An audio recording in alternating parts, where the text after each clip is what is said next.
1000 কোটি টাকা। 1500 কোটি। কি মিস্টার অনিক, চেহারা এমন চুনা হয়ে গেল কেন? তোকে মাটিতে নামাতে চোখের পলকই যথেষ্ট। আমি ওই শালিমার বিজনেস গ্রুপের শেষ দেখেছি। আমার সাথে থাকতে হলে আর এই বাড়িতে থাকতে হলে তোমাকে আমার কথা শুনেই থাকতে হবে। আমার এই দরজা আপনার জন্য সারা জীবন খোলা থাকবে। তার মানে বৃষ্টি আর সাবির ওমর জাফরের মাধ্যমে টাকা গরম দেখাচ্ছে। চাওয়া আমার একটাই, শালিমার গ্রুপের ধ্বংস। তুমি মেঘলাকে কেন খুন করতে পাঠিয়েছো? কিন্তু আমি ওকে কেন খুন করতে চাইবো? আমি কাউকে পাঠাইনি। একদম মিথ্যা কথা বলবে না। আমি নিজ চোখে সাব্বিরকে দেখেছি, হাতে নাতে ধরেছি। তুমি যদি সাব্বিরকে পারমিশন না দাও তাহলে সাব্বিরের কাছে কেন করলো, কিভাবে করলো? সাব্বির? হ্যাঁ সাব্বির। তোমাকে একটা কথা ক্লিয়ার করে বলে রাখি, যদি মারতেই হয় সামনাসামনি আমাকে এখানে গুলি করো, পিছন থেকে মেঘলাকে খুন করার চেষ্টা করো না, তাহলে কিন্তু খুব খারাপ হয়ে যাবে।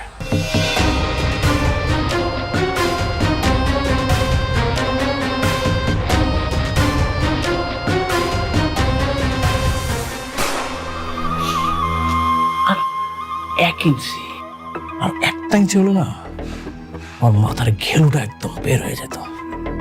আমি না বাবাজি একটা জিনিস কিছুতে বুঝতেছি না, তুমি ওই যে ওই 1 ইঞ্চি মেঘলারে কেন গুলি করতে যাইতেছো? তুমি অনেককে গুলি করো, তাহলে তো সব শেষ হয়ে যায়। আরে আপনারা দেখি বুঝেন না কেন? মেঘলা যে আপনাকে এই বাসার থেকে বের করে দিয়েছিল সেটা মনে নাই? আর এই বাসা এখন শালিমা গ্রুপ অফ ইন্ডাস্ট্রিজ এর নামে লেখা। মেঘলা যদি বেঁচে থাকে তাহলে যে কোনো সময় আমাদেরকে ঘাত ধাক্কা দিয়ে বের করে দিবে। এই হয়, এইটাও বুঝেন না আপনারা? এইভাবে তো ভাবি নাই বাবাজি। তাইলে তো ওরে মানে গুলি করাটা ফরজে কিফায়া, কি কও? হ্যাঁ, ওকে মেরে ফেলেন, না হলে আমাদের রাস্তা রাস্তা ভিক্ষা করতে হবে। মারবো, অবশ্যই মারবো। একবার না পারিলে দেখো শতবার। আপনার বড়লোক বউ লোক পাঠাইছে আমার দুনিয়া থেকে সরায় ফেলার জন্য। গুলিটা যদি আর একটু এদিক সেদিক হইতো তাইলে আমি আর এই ভাঙা ঘরে বসে থাকতাম না, অন্ধকার কবরে ঘুমায় থাকতাম। বৃষ্টি আর কখনোই এমনটা করতে পারবে না।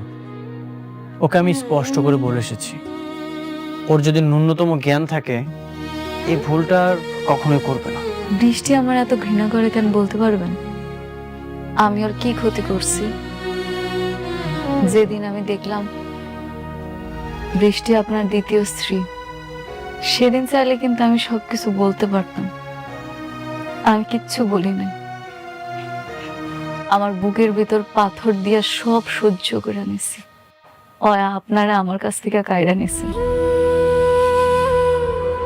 আমি তো ওর কোনো ক্ষতি করি নাই, তাহলে আমি কেন ওর পথের কাটা হয়ে দাঁড়ালাম কইতে পারবেন?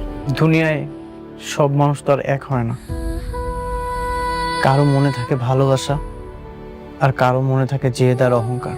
আপনি ঠিকই কইছেন, অহংকার। অহংকারী মানুষের অন্ধকার দিকে ঠেলা দেয়। আচ্ছা ঠিক আছে, আমি তাহলে আজ আসি। খারান, কই যাইবেন আপনি? কোনো একটা হোটেলে গিয়ে থাকবো। এখনো তো ফ্ল্যাট বাড়ি কোনো কিছুর ব্যবস্থা করতে পারলাম না। কেন হোটেলে গিয়ে থাকবেন কেন? আপনি চাইলে আপনার বাড়িতে গিয়ে থাকতে পারেন। সেটা তো শালিমার পক্ষ থেকে আপনারে গিফট করা হয়েছে। আপনি একটাবার শুধু যান, রাতুল আর চাচাচাচির ঘাট ধাক্কা দিয়ে বাড়ি করে দিবে। আপনার বাড়িতে শুধু আপনিই থাকবেন। কারো দয়া আর করুণার প্রাসাদে থাকার চেয়ে নিজের যোগ্যতায় ফুটপাতে ঘুমানো অনেক ভালো। এই অনিক চৌধুরী সবকিছু হারাতে পারে, কিন্তু পুরুষত্ব আর আত্মসম্মান কখনোই কারো কাছে বন্ধক রাখতে পারে না। ওই বাড়িটা তো তোমার কোম্পানির, সেটা এখন তোমার। যেদিন আমি নিজে টাকা দিয়ে সেই বাড়িটা কিনতে পারবো সেদিন ওই বাসায় আমি পা রাখবো। আপনি আমার উপর রাগ করতে পারেন, কিন্তু আমারে এমনি পর করে দিয়েন না। আজকে রাতটা না হয় এই গরিব ঘরে রাজপুত্র হয়ে থাকলেন। আপনি আমার পাশে থাকলে আমার অনেক সাহস লাগে। যতক্ষণ অনেক বেঁচে আছে ততক্ষণ এই পৃথিবীতে কারো ক্ষমতা নেই তোমাকে কিছু করবে। কাজটা তুমি মোটেও ঠিক করনি। কোন কাজটা? তুমি মেঘলাকে কেন গুলি করিয়েছো? তুমি জানো আজকে শুধুমাত্র তোমার জন্য আমার আর অনেকের সংসারে আগুন লেগেছে। বৃষ্টি, তুমি এটা বিশ্বাস করো? আমি কেন মেঘলাকে গুলি করতে যাব? এখানে আমার স্বার্থটাই বাকি। তাহলে অনেক কি মিথ্যা কথা বলছে? ও নাকি তোমাকে হাতে নাতে ধরেছে? বৃষ্টি হাতে নাতে ধরেনি। আমি রাস্তায় দাঁড়িয়েছিলাম, তখন অনেকে এসে আমাকে থাপ্পড় মেরে বলে আমি নাকি গুলি করছি। এখন এসে তুমি বলছো। দেখো বৃষ্টি, তুমি এত বড় একটা প্রজেক্টের দায়িত্ব আমাকে দিয়েছো, তা ঠিক আছে, কিন্তু এভাবে মিথ্যা অপবাদ দিও না প্লিজ। দেখো, আমি তোমাকে কোনো অপবাদ দিতে চাই না। এই কথাটা যদি অনেক না বলতো তাহলে আমি কখনোই বিশ্বাস করতাম না। কাজটা তুমি ভালো করোনি। বৃষ্টি দাঁড়াও।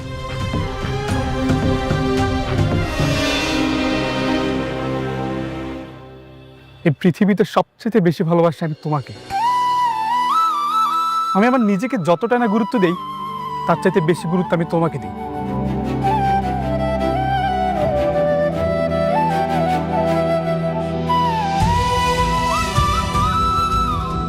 তোমার মাথায় হাত দিয়ে আমি কসম খেয়ে বলছি, আমি গুলি করিনি, বিশ্বাস করো। যদি গুলি করতেই হতো আমি সেদিন অনেকে গুলি করে দিতাম, কিন্তু না, আমি তা করিনি, কারণ আমি তোমাকে ভালোবাসি।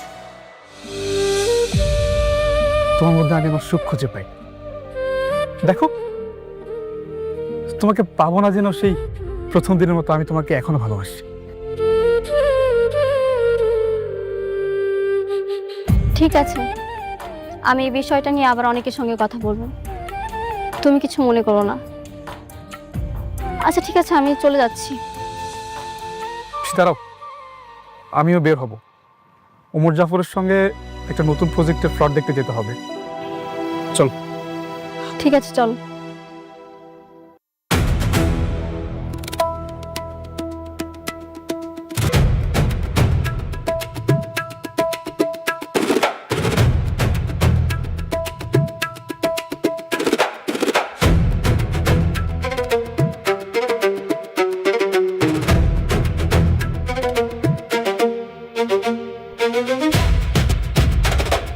এটা আমাদের জমি, এখানে কেন খুঁটি দিচ্ছ? সবকিছু বন্ধ করে। সব জমিন আমাদের, আর একটা কথা কইলে কাইটা গাঙ্গে বাসায় দেবো। ভাগ এখান থেকে। কি কইলি? কাইটা বাসায় দিবি? তোদের তো ভাগ এখান থেকে, একদম মেরা ফালামু। ভাগ।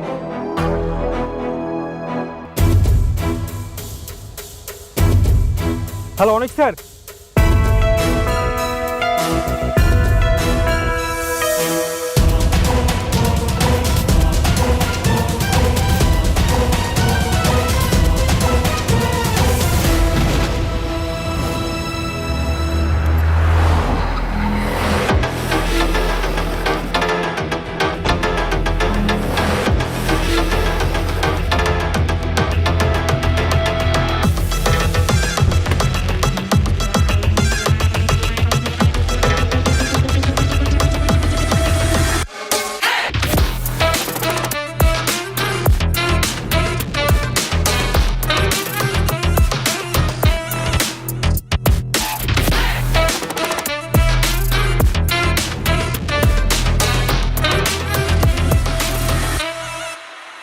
বিড়াল এখন সিংহের সাথে টক্কর দিতে চলে এসছে। বিড়াল হয়তো জানে না ক্রোধ থাকলেই সিংহ হওয়া যায় না। সিংহের এলাকায় পা রাখলে জ্যান্ত ছিঁড়ে ফেলা হয়। অবুধ সিংহ হয়তো জানে না সময় কখনো কারো এক থাকে না অনেক বাবু। খাঁচার সিংহকে বনের ভাগ কোনোদিনে ভয় পায় না। আর কি জানি বললে? বিড়াল। বিড়াল এখন সময়ের বিবর্তনে রয়্যাল বেঙ্গল টাইগার হয়ে গেছে। শুধু সিংহ নয়, পুরো জঙ্গল উপড়ে ফেলা দেওয়ার জন্য সে প্রস্তুত। টাইগার, যে বিড়ালটা 2 দিন আগে আমার কোম্পানি পিছে পিছে ঘুরতো, মাস শেষে বেতন নেওয়ার জন্য আমার পায়ের কাছে বসে থাকতো, সে এখন আমার চোখে চোখ রেখে কথা বলছে। তুই কি অতীত ভুলে গেলি নাকি রে? না, আমি একদম অতীত ভুলিনি। আমার সব কিছু মনে আছে। তোমার এখানে চাকরি করতাম বলে সারা জীবন তোমার গোলামি করে যাব, এটা মাথা থেকে ঝেড়ে ফেলে দাও। আচ্ছা, সব কিছু বাদ দিলাম, তুই যা ইচ্ছে তাই কর, আমার কোনো কিছু যায় আসে না। কিন্তু তুই আমার জমির দিকে কেন হাত বাড়িয়েছিস? এই মুহূর্তে তুই এখান থেকে চলে যা, যা। কি বলে? এই জমি ছেড়ে দেব? এটা ওমর জাফরের জমি, তার কোম্পানির একটা মেগা প্রজেক্টের জন্য এই জমিটা দরকার। বরং তুমি এই জমিটা ছেড়ে দাও। আমার জমি আমি ছেড়ে দিব? বাহ, তোর বাপের যদি জমি দরকার হয় অন্য কোথাও যে ম্যানেজ কর, দরকার হলে ভিক্ষা কর, যা। ভিক্ষা নয়, আমি বুক ফুলিয়ে এই জমি কিনতে এসেছি। তোমার জমির দাম কত বলো, আমি তোমাকে টাকা দিব। কত লাগবে? একটা কথা মাথায় রেখো, তোমার মতো মানুষকে টাকা দিয়ে কেনার ক্ষমতা আমার হয়ে গেছে। সাব্বির, তুই কি টাকার গরম দেখাচ্ছিস? হ্যাঁ দেখাচ্ছি, টাকা আছে, গরম দেখাবো না? আসলে তোমার মতো মানুষ তো টাকা ছাড়া কিছুই চিনে না। টাকার জন্য সব কিছু করতে পারো তুমি। আমি তোমাকে ভালো করেছি। কি বললি তুই? কতটুকু চিনিস আমাকে? তুই হয়তো আমার শান্ত রূপটা দেখেছিস, এই জন্য ভাবিস না আমি দুর্বল। আমি যদি চাই আমার জমিতে তোকে পুঁতে ফেলতে পারি, কেউ জানতে পারবে না। ছাড়, অনেক গলার ছাড় বলছি, ছাড়।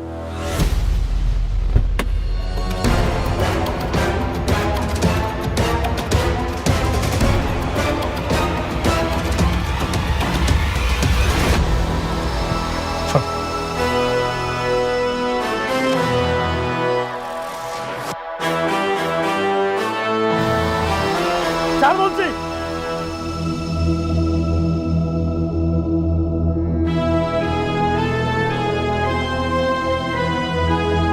ওকে ছেড়ে দাও। কি হলো? ছাড়ো ওকে। কে আপনি? আমার ব্যক্তিগত ঝামেলায় নাক না গলালেই খুশি হব। উনি ডন ওমর জাফর। তোমার চেহারাটা ভালো করে দেখ, দেখ দেখ দেখ। ও আচ্ছা, আপনি তাহলে সেই ব্যক্তি? যাক, নামটা শুনেছো তাহলে? হ্যাঁ শুনেছি, আর এটাও শুনেছি আপনার অনেক দাপট আছে। কিন্তু আপনার এই দাপট আমার জমিতে খাটবে না। এই জমির যত ডকুমেন্টস আছে সব কিছুই পরিষ্কারভাবে আমার নামে লেখা আছে। তাহলে তুমিও পরিষ্কার করে শুনে নাও, ওইসব লিগ্যাল ডকুমেন্টস কোর্টের টেবিলে কাগজ ওড়ানো যায়, কিন্তু ওমর জাফরের কাছে নয়। দেখো যুবক, সারা জীবন আমি যা করেছি সব দাপটের সাথে করেছি, নিজস্ব স্টাইলে। তাই এখনো সময় আছে, চুপচাপ এখান থেকে চলে যাও। আর যদি না যাই? তাহলে তো আমাকে তোমার যাওয়ার স্থায়ী বন্দোবস্ত করতে হবে।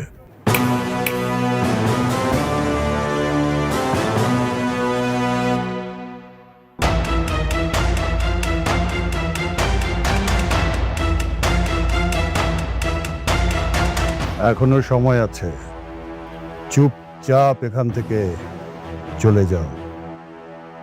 ওমর জাফর প্রথমবার মানুষের সম্মানের কথা ভেবে ছেড়ে দেয়, তাই সম্মান বাঁচাতে হলে দ্রুত চলে যাও, নইলে দ্বিতীয়বার ওমর জাফর কিন্তু শুধু লাশ পাঠায়,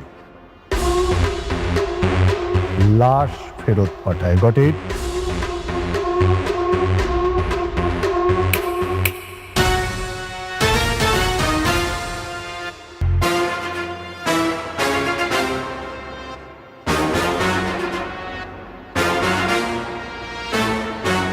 সন্দীপ, 2 দিনের শুক্রা সিংহের পোশাক পরে এই ওমর জাফর চৌধুরীর সাথে টক্কর দেয়। ওকে বলে দিও, এই জঙ্গল ওর বাবার অধীনে নয়, এখন এই জঙ্গল ওমর জাফর চৌধুরীর অধীনে।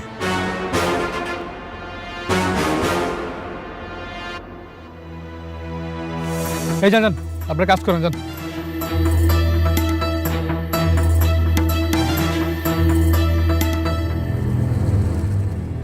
বৃষ্টি তাহলে ঝামেলা করতেছে, তাইলে আপনি মোকাবেলা করবেন কেমনে? মোকাবেলা করতে পারতাম, কিন্তু ওমর জাফর তো তোমার বাবার পুরনো শত্রু, এই জন্যই ভেবেচিন্তে কাজ করছি। বাবার শত্রু থেকে বড় শত্রু হয়েছে আপনার বউ। শত্রুরা সবসময় শত্রুতামি করবে, এটাই স্বাভাবিক। কিন্তু নিজের বউ যদি কখনো লোক দিয়ে গুলি করায়, জমি জমা নিয়ে পারাপারি করে, তখন কি করবেন কন? হ্যাঁ, এই জন্যই সাব্বির এত সাহস পাচ্ছে, না হলে কখনোই এত সাহস পেত না। ঘরের মানুষ যখন আঘাত করে তখন আর কিছু করার থাকে না, আঘাতটা ঠিক বুকে এসে লাগে। তাহলে বৃষ্টিরে গিয়ে নিষেধ করেন, ওরে বলেন যে ওই লোকের সাথে বিজনেস না করতে, ওই লোকটা খুব খারাপ। বৃষ্টি যে কেন এমন হয়রানি করছে। আচ্ছা ঠিক আছে, তুমি তাহলে কালকে চলে এসো। বৃষ্টি, তুমি কি চাও বলো তো? নিজের বাবার কোম্পানির সাথে তুমি ঝামেলা করছো। কি বলছো এসব? আমি আবার কি করলাম?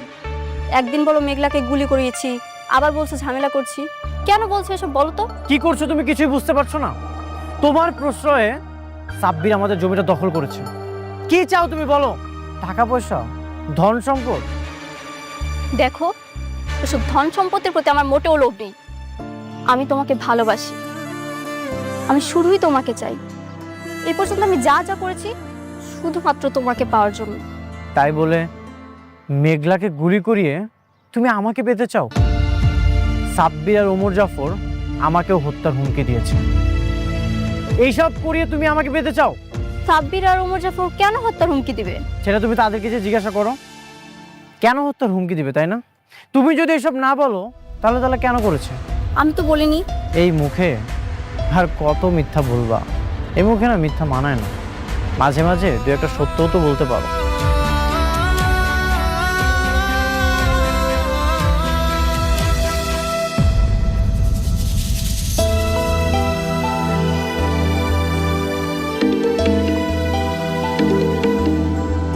হ্যাঁ বৃষ্টি, বলো। কোথায় তুমি? আমি তো কাজের সাইডে একটা নতুন প্রজেক্টের প্লট নিয়ে প্ল্যান চলছে। আচ্ছা ঠিক আছে, আমি আসছি। কিন্তু আচ্ছা, তাহলে আমাদের কাজ আর এগুলো বাকি না? হ্যাঁ, কাজের তো অর্ধেক হয়ে গেছে, আর বাকি অর্ধেকও শেষ করব। হ্যাঁ, তাহলে আমরা শুরু করি। হ্যাঁ, দিক থেকে শুরু করুন। হ্যাঁ, সবাই শুরু করে। আপনি ওইদিকে যান। হ্যাঁ,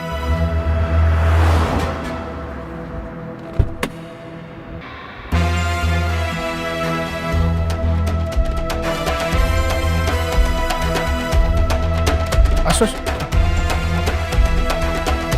কি ব্যাপার, তুমি আবার কষ্ট করে আসতে গেলে কেন? তুমি কি করছো সব? কি করবো, কাজ করছি। এটা কি অনেকের জমি? পুরোটা না, বাট কিছুটা। তুমি ওকে জমিটা ছেড়ে দাও, ওর সঙ্গে ঝামেলা করার কোনো দরকার নেই। বৃষ্টি এটা ওমর জাফর মানবে না। তুমি যেভাবে হোক ওনাকে রাজি করাবে, আমি এসব কিছু শুনতে চাই না। আচ্ছা, এটা আমাদের লাভটা কি বলো? কোনো লাভ আছে? বরং ওমর জাফর যা বলে তা আমাদের করা উচিত। তা না হলে তুমি আমাদের সাথে ডিল রাখবে না। তুমি কেন বুঝতেছো না বৃষ্টি? আমি বললাম তো, আমি এসব কিচ্ছু জানতে চাই না। আমি শুধু চাই তুমি অনেকের জমি ওকে ফিরিয়ে দেবে। কিন্তু কিন্তু কিছু না। আমি বলছি সাব্বি, তোমার বৃষ্টি বলছে, তুমি তোমার বৃষ্টির কথা শুনবে না? ঠিক আছে, তুমি তাহলে কাজ করো, আমি আসছি।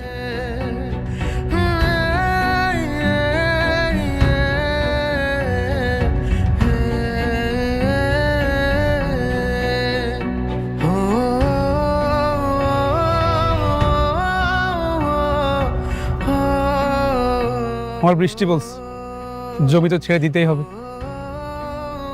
তার জন্য তো আমি আমার জীবনটা দিতে রাজি। আর এই জমি তো কিছুই না। চলো।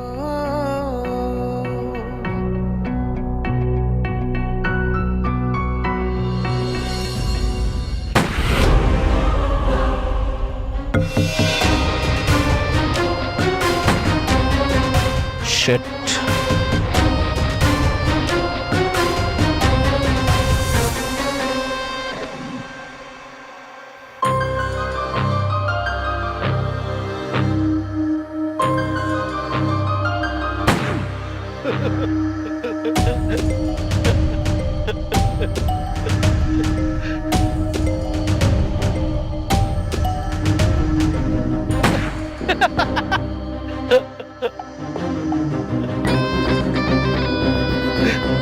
কিছু বলবেন না? মানে হয়েছে কি, তুমি যেমন করে গুলি করতেছো, এমন করে গুলি করলে মানুষ তো দূরের কথা, কুত্তার বাচ্চাও মরবো না। তাহলে আপনি চলেন, আপনি গিয়ে গুলি করবেন। আমি তোমার চাচা এমনি হার্টের রোগী গেলে তো দেখবো যে নিজে হার্ট তুলে গেছে। আপনাদের কলজার মধ্যে যদি এতই ভয় থাকে তাহলে বইয়ের শাড়ি চুরি পরে বাসায় গিয়ে বসে থাকেন। শুনেন, আমার জ্ঞান দিতে আসবেন না, আর কানের কাছে এইভাবে জ্ঞান জ্ঞান করবেন না। জি সরি আব্বা। বেশি কিছু বললে কিন্তু একদম খবর আছে। হ্যাঁ চলো রুমে যাই আমরা।